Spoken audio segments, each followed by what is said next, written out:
लक्षद्वीप के जज़ायर हैं, तो वहाँ पे वज़ीर आज़म मोदी गए। उन्होंने जाके वहाँ पे जज़ीरों के में एक अपनी खूबसूरत सी तस्वीर उन्होंने जो है वो जज़ीरों में बैठ के उतरवाई। उसके बाद जनाब क्या हुआ कि जो मालदीव हमारा बरादर मुल्क, अब देख लीजिएगा क्या होगा। मालदीव हो गया ठप, उसका फट्टा बैठ गया। पिछले 48 घंटों में आप ये हिसाब लगा लें 3 से 4 हजार टिकट्स जो हैं, एयर टिकट्स वो कैंसिल हो चुकी है मालदीव्स की। 10,000 के करीब होटल बुकिंग कैंसिल हो चुकी हैं। जो इंडिया के लोग हैं उन्होंने अपनी इज्जत का सवाल इसको बनाया। आप जानते हैं वहां पर नेशनलिज्म भी बहुत ज्यादा है। नमस्कार दोस्तों, जय हिंद। तो दोस्तों न्यूज़ तो आपको सभी को पता ही है कि मालदीव के कुछ मंत्रियों ने पीएम मोदी के खिलाफ कुछ अपशब्द यूज़ करे थे। अब उन तीनों मंत्रियों को मालदीव की गवर्नमेंट ने सस्पेंड कर दिया है। मतलब कि एक तरीके से आप बोल सकते हैं कि मालदीव अपने घुटनों पे आ चुका है भारत के सामने। और वहीं दूसरी तरफ ये भी अच्छा हुआ अपने देश में कि जो भी जितने भी सेलिब्रिटीज़ हैं उन्होंने अपने देश को सबसे पहले ऊपर रखा और उन्होंने भी अपील करी कि भाई अपने लक्षद्वीप में घूमने जाएं। और भाई दूसरे देशों में जाते हो, वहाँ पे पैसा खर्च करते हो, वही फैसिलिटीज़, वही सुंदरता, सब कुछ आपको अपने देश में मिल रहा है, तो अपने देश में ही जाएं। और दूसरी तरफ पाकिस्तान का भाई इस्लामी ब्रादर मुल्क है मालदीव, तो अब वो घुटनों पे आ चुका है। तो अब इस पे पाकिस्तानी मीडिया का, खासकर पाकिस्तानियों का क्या रिएक्शन सामने आ रहा है, आप ये इंटरेस्टिंग वीडियो में देखने वाले हैं। तो वीडियो पसंद आए तो लाइक करना, चैनल को अभी तक आपने सब्सक्राइब नहीं किया तो प्लीज़ चैनल को सब्सक्राइब जरूर कर लेना। लक्षद्वीप के जज़ायर हैं, तो वहाँ पे वज़ीर आज़म मोदी गए और वज़ीर आज़म मोदी वहाँ पे गए मंगल को, मेरा ख्याल है मंगल या बुध को। उन्होंने जाके वहाँ पे जज़ीरों के में एक अपनी खूबसूरत सी तस्वीर उन्होंने जो है वो जज़ीरों में बैठ के उतरवाई और उतरवा के उन्होंने आज उसको ट्वीट कर दिया या एक्स पे डाल दी सोशल मीडिया पे कि वो मोदी साहब बैठे हुए हैं और ख़ूबसूरत से मनाज़िर हैं और ये सारा। उसके बाद जनाब क्या हुआ कि जो मालदीव हमारा बरादर मुल्क, जो कि जहाँ पर बड़ी इन्वेस्टमेंट की हुई थी मोदी साहब ने, जहाँ गवर्नमेंट चेंज हो गई है, वहाँ के वज़ीरों ने जो है वो मोदी साहब पे यलगार कर दी और नामुनासिब अल्फाज इस्तेमाल किए उन्होंने सोशल मीडिया पे वज़ीरों ने। अब जनाब ये उनके वज़ीरों ने जनाब ट्वीट करनी शुरू कर दी। उसके ऊपर जनाब एक हंगामा हो गया, होना भी था। उनके मुख्तलिफ लोगों ने कहा हम तो मालदीव नहीं जाया करेंगे आइंदा, हम मालदीव का जो उन्होंने कहा हम बैकआउट मालदीव का वो चलना शुरू हो गया ट्रेंड कि मालदीव का बैकआउट करो। और उनका एक वज़ीर, दूसरा वज़ीर कह रहा है कमरों से बदबू, कह रहा है ये कह रहा है वो, आगे पीछे पता नहीं क्या हुआ। इंडिया ने प्रोटेस्ट किया। उसके बाद उन्होंने 3 वज़रा को उनके उदों से जो है वो काबीना से मुअत्तल कर दिया, हटा दिया वज़रा को। मालदीव की जो है बुरी हालत हुई पड़ी है। मालदीव के जो पीएम हैं वो स्टेटस लगा रहे हैं और मतलब उनके स्टेटस से ना एक जलन की बू भी आ रही है। डेफिनेटली ये मैंने जब स्टेटस देखा ना, जब मैंने ये सोशल मीडिया पे सारी न्यूज़ देखी है, तो मैंने देखा मालदीव का जो प्राइम मिनिस्टर है वो काफ़ी ज़्यादा इसकी चीज़ को कह रहा है कि मैं इस चीज़ को और ज़्यादा डेवलपमेंट करूँगा, इस चीज़ को और करूँगा। बट इंडिया जो कर गया ना, यकीन माने इंडिया के जो प्राइम मिनिस्टर मोदी साहब कर गया ना, ये कोई भी नहीं कर पाए। अब देख लीजिएगा क्या होगा। मालदीव हो गया ठप, उसका फट्टा बैठ गया। अब इन्होंने उधर जाना है, उधर जाके अपना ईच एंड एवरीथिंग, अपना सारा मूवीज भी देखना वहां पे ही बनेंगी। जैसे लोग जाते थे बॉलीवुड के स्टार मालदीव पे जाके कोई ना कोई शूट कर रहे होते थे, बट अब मालदीव का इंडियंस ने बायकॉट करना शुरू कर दिया। उन्होंने कहा बायकॉट मालदीव और ये हमें विजिट करना चाहिए लक्षद्वीप। करेंगे क्योंकि वो अपने मुल्क को, अपने कल्चर को ना आगे लेके जाते हैं, अपने मुल्क को स्टैंड लेते हैं और अपने मुल्क को आगे की तरफ लेके जाते हैं। हमारे मुल्क की तरह नहीं 2015 पे हमारा जजीरा निकला ही निकला, ठीक है, 2015 से भी पहले का निकला हुआ है, ठीक है, सी पैक। वो अभी तक 24 आ गया, अभी तक उसको नामो निशान नहीं है। लोगों को इतना गुमराह कर दिया गया। मालदीव जो है वो एक ऐसा मुल्क है जो कि टूरिज्म पे चलता है और वहाँ पे तकरीबन ईयरली 10 लाख से ज्यादा इंडियन वहाँ पे जाते हैं और विजिट करते हैं। तकरीबन ये 50 से 55% बनता है उनके टोटल टूरिज्म का।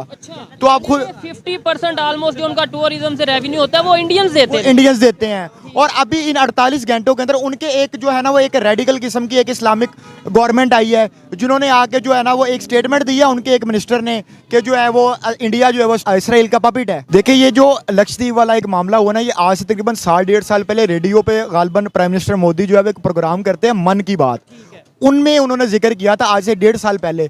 और ये जो मालदीव वाला इशू अभी जो रिसेंटली हो, उसकी रीज़न ये है कि मालदीव्स का जो झुकाव है वो चाइना की तरफ थोड़ा ज़्यादा हुआ है, और वो थोड़ा सा इंडिपेंडेंट होने की उन्होंने कोशिश किया कि हम किसी तरह इंडिया से जान छुड़वा के या उनको थोड़ा पीछे करके हम चाइना की तरफ अपना रुझाव करें।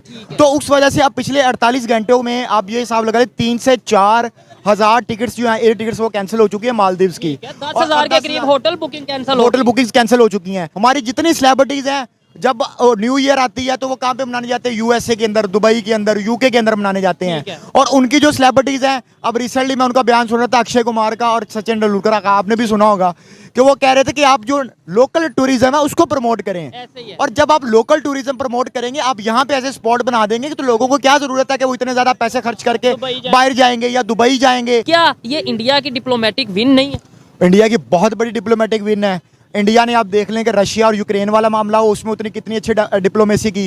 ये इसराइल और फलस्तीन वाला मामला हो, उसमें उन्होंने बहुत अच्छी डिप्लोमेसी की। मैं आपको सही बताऊं, जो पॉलिटिकल लीडर्स होते हैं ना, वो एक कौम के लिए नेमत होते हैं। ठीक है, अगर हम अब देखें ना प्राइम मिनिस्टर मोदी की, अगर प्राइम मिनिस्टर मोदी देख लें, वहां पे सिर्फ 2 चीजों का फर्क है। वहां पे स्टेबिलिटी है, उनको पता है कि हमारा प्राइम मिनिस्टर इलेक्ट हो गया है, उसने 5 साल अपना जो भी उसका टेन्योर है उसने पूरा करना है। मालदीव्स गवर्नमेंट की तरफ से उनके 3 मिनिस्टर्स को सस्पेंड कर दिया गया है, उनके ओहदों से फारिग कर दिया गया है, क्योंकि उन मिनिस्टर्स ने Indian prime minister Narendra Modi साहब के खिलाफ कुछ ऐसी जुबान इस्तेमाल की थी, ऐसे डेरोगेटरी कमेंट्स पास किए थे कि जिसके बाद उनको सस्पेंड कर दिया गया है।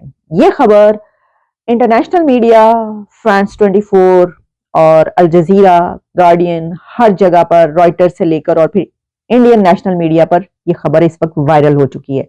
सिर्फ यही नहीं, बल्कि ये भी बात की जा रही है कि ये इशू इस हद तक बढ़ चुका है कि इसके बाद मालदीव्स के ही कुछ अथॉरिटीज, ऑफिशियल्स ये कह रहे हैं कि मालदीव्स को ये बड़ा महंगा पड़ सकता है और मालदीव्स को इसका खुमियाजा भुगतना पड़ेगा, और ताल्लुकात अगर खराब हो गए तो मालदीव्स को लेने के देने पड़ जाएंगे।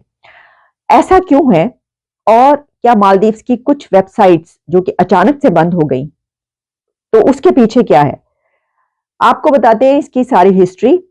इससे पहले हमने आपके सामने खबर भी पेश की थी जिसमें हमने बताया था कि भारत के प्राइम मिनिस्टर नरेंद्र मोदी साहब लक्षद्वीप पहुंचे हैं। वहां पर आइलैंड में उनकी वहां से तस्वीरें, इमेजेस, पिक्चर्स और वीडियोस जो हैं वो वायरल होना शुरू हो गए। तो आप याद रखिएगा कि मोदी साहब की तस्वीरें और वीडियोस जब भी वायरल होती हैं, उसके बैकड्रॉप में, उसके बैकग्राउंड में एक सिग्निफिकेंट मैसेज भी मौजूद होता है, तभी वो पिक्चर्स और वीडियोस वायरल हो रही होंगी। इससे पहले आपको याद होगा उनकी पिक्चर्स और वीडियोस जब तेजस की उड़ान भरी तो उस वक्त भी वायरल हुई। उनको टॉम क्रूज तक से मिलाया गया, और फिर उसके बाद जो इटालियन प्राइम मिनिस्टर मेलानी साहिबा, उनके साथ उनकी सेल्फी बहुत वायरल हुई। और फिर हमें मेलानी बाकायदा यूं करके नजर आई, हर एक का शुक्रिया अदा करते हुए। अभी भी वो इस तरीके से वाला जेस्टर इस्तेमाल करती हैं जो कि मोदी साहब का जेस्टर है। तो ये बात, ये सब अपनी जगह पर, लेकिन लक्षद्वीप के हवाले से ही बात की गई कि वो एक ऐसी जगह है कि जहां पर टूरिज्म बहुत ही कमाल तरीके से फ्लरिश कर सकता है। तो देखिए, भारत का टूरिज्म तो हम पहले ही जानते हैं। मालदीव्स को वो इसलिए कहा जा रहा है कि एक तो वहां से टूरिज्म इंडिया से खत्म हो जाएगा, अब वहां के लोग नहीं जाएंगे, क्योंकि ये मसला इतना बड़ा बन चुका है कि जो इंडिया के लोग हैं उन्होंने अपनी इज्जत का सवाल इसको बनाया। आप जानते हैं वहां पर नेशनलिज्म भी बहुत ज्यादा है, और पीएम मोदी के जो सपोर्टर्स हैं वो तो बहुत जज्बाती हैं, और वो इस चीज को उन्होंने बहुत बुरा मनाया है, और बाकायदा अब सोशल मीडिया पर इसके लिए मालदीव्स के खिलाफ कैंपेन्स चल रही हैं। तो दोस्तों, आपने वीडियो देखा, मतलब कि जो मालदीव के मंत्री ने एक बयान दिया था कि भाई आप लोग हमारी तरह सर्विस कैसे दे पाओगे, तो शायद वो मंत्री भूल चुका है या फिर उसे इतना ज्ञान नहीं है कि भारत के अंदर दुनिया के जाने माने पैसे वाले लोग हैं, जैसे कि टाटा ग्रुप तो सबसे, मतलब दुनिया में सबसे बड़ा जो होटल्स है, होटल्स में माना जाता है, जैसे ताज ग्रुप है, और महिंद्रा भी हैं, आपके अडानी, अंबानी, मतलब बहुत पैसे वाले लोग हैं जो कि मालदीव, क्या मालदीव तो सपने में भी नहीं सोच सकता है ऐसी सर्विस मिलेगी लक्षद्वीप के अंदर। बाकी अब सभी इंडियन से भाई मेरी भी यही रिक्वेस्ट है कि भाई दूसरे देश में जाते हो, पैसा खर्च करते हो, जैसे कि मालदीव टाइप के जो आइलैंड्स पे आप जा रहे हैं घूमने, तो उससे अच्छा तो अपने ही देश में अगर आपको सर्विस, वो फैसिलिटी, वो सब कुछ सुंदरता आपको देखने को मिल रही है तो अपने ही देश में जाएं। बाकी दोस्तों, आपका क्या कहना है इस वीडियो के बारे में, अपनी राय कमेंट में जरूर देना। वीडियो पसंद आई तो लाइक कर देना। फिर मिलते किसी नेक्स्ट वीडियो में, तब तक के लिए जय हिंद, जय भारत।